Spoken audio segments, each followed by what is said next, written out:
All right. Well, so much for my shameless self-promotion part of the talk.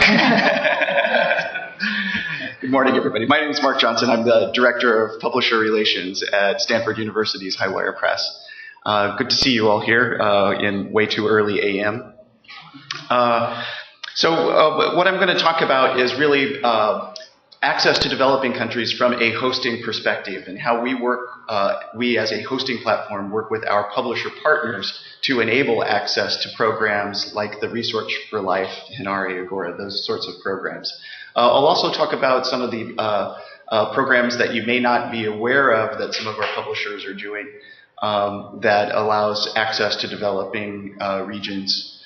And then I'll be giving you just a few little bits of usage data from some publishers that have implemented these types of programs. And I'll wrap it all up with some paraphrased quotes from a series of interviews that I've done with publishers. So, without further ado, let's talk about the access programs that are available. Certainly the major one, and the one that's been around the longest, is the Hinari program. I've listed the URL, so you can, if you have this deck, it should be available on the SSP website following this meeting.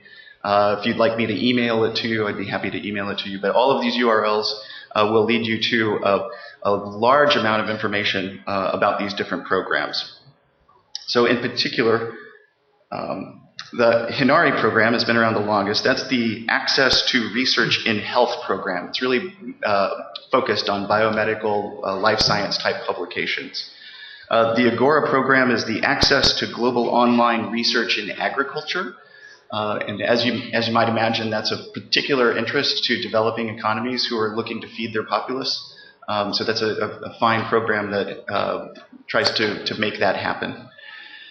The OARE is the Online Access to Research in the Environment, and the ARD is the Access to Research for Development and Innovation, which is sort of a business-oriented patent intellectual property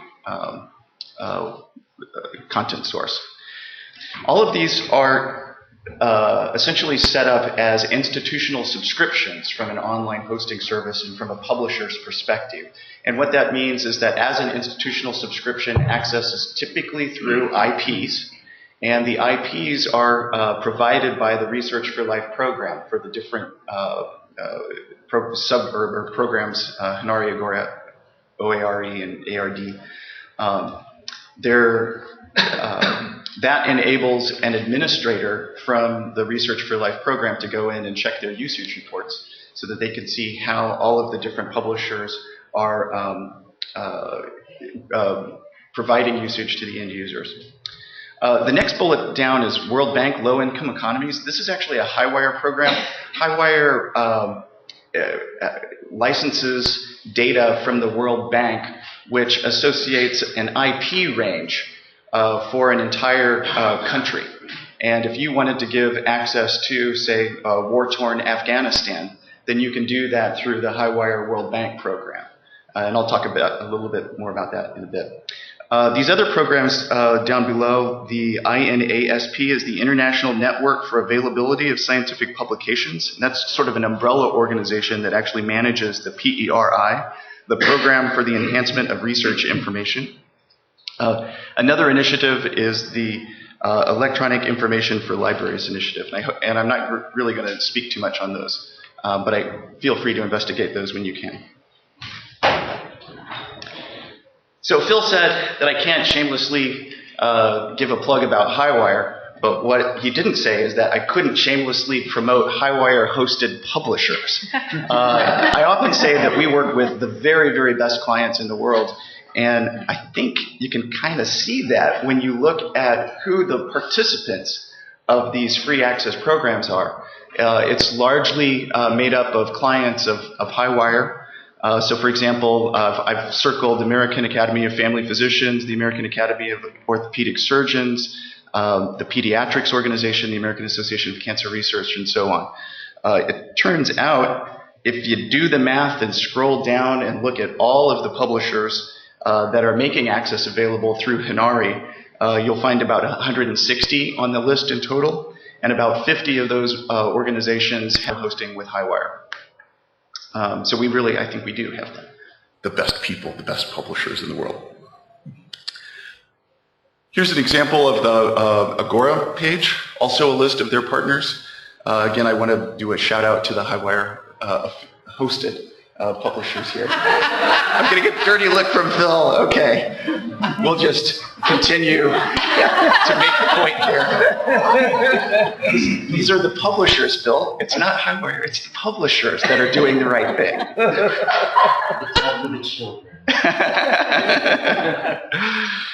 And there we go. By the time we get to the intellectual property, it's a much, much smaller list. So 4 out of 13. Okay. Wrapping it up and taking a look at the Highwire program. So Highwire, I don't know if many of you know this, but Highwire is actually a department of the Stanford University Library. So we take librarianship and we take support of libraries very seriously. And as part of our website, we have basically a third of our website is devoted to library tools. This page that you're looking at here is free access to developing economies. It's located in the For Librarians part of our website, and it gives you a list of all of the different publishers that have instituted some type of program that makes their content available specifically to countries with developing economies. And so that's the Research for Life programs. It's the Highwire use of the World Bank data to license access by country. What this does not include is other publisher-specific initiatives that don't necessarily involve those major programs. And an example of that might be from the Radiological Society of North America. They have a program where they make their content available on an institution-by-institution basis, not by a country basis, where it's treated sort of like a grant. So the institution applies to the RSNA for access, the RSNA application each year, and they provide access. And it's really nice for them because they're able to see specifically the usage from the people that they're granting usage to, but they're also being able to see, so they're seeing the end user, and they know that they're providing access to the people that really want it. So this is a screenshot of the World Bank website that Highwire uses World Bank data that associates the IP address with the country. The publishers have an option to choose, they can choose all of these countries based on the World Bank status of developing countries, or you can pick and choose. Our publishers have told us that India, for example, is included on the World Bank list of developing economies, but there's a lot of subscription money to be made in India. So many of our publishers have asked Highwire to not make access free to the IP range that's affiliated with India. And so this is a screen grab from a publisher that has instituted this program. You can see a list, and if you go back and compare it with the World Bank list, it's a subset of what's available through the World Bank. So it gives publishers a little bit of flexibility as to how they provide access by country. So that's the overview of the programs. This next part, I'm not going to spend a lot of time on. In this talk, I spent hours and hours and hours logging through data. The first question that I asked myself is, how popular are these programs? Is the usage growing in popularity? And I took about 20 different publications and ran about 7 years worth of usage data on those publications, and basically found, I don't know. The data points were all over, so it was really difficult to establish a benchmark. So here, for example, this is what I did is I just took 3 publications. They're all biomedical type content publications, and you can see there's a little bit of growth in between 2009 and 2010 for Journal C, but on the other hand, Journal B went down a little bit from 2009 to 2010, and that got me wondering, how can there be such variability from year to year? Well, the publisher grants access to a program like Hinari. Hinari then makes available or makes arrangements with the end user institutions who access by proxy. And those agreements may change from year to year. They may add publications, or add institutions that are able to access through Hinari. And then maybe as the economies improve, those institutions may withdraw from the program. So I was seeing a lot of variability in the data there. So the next question I asked myself is, how much of this free usage, how big is it in the overall scheme of a website's usage? And the answer is not very much.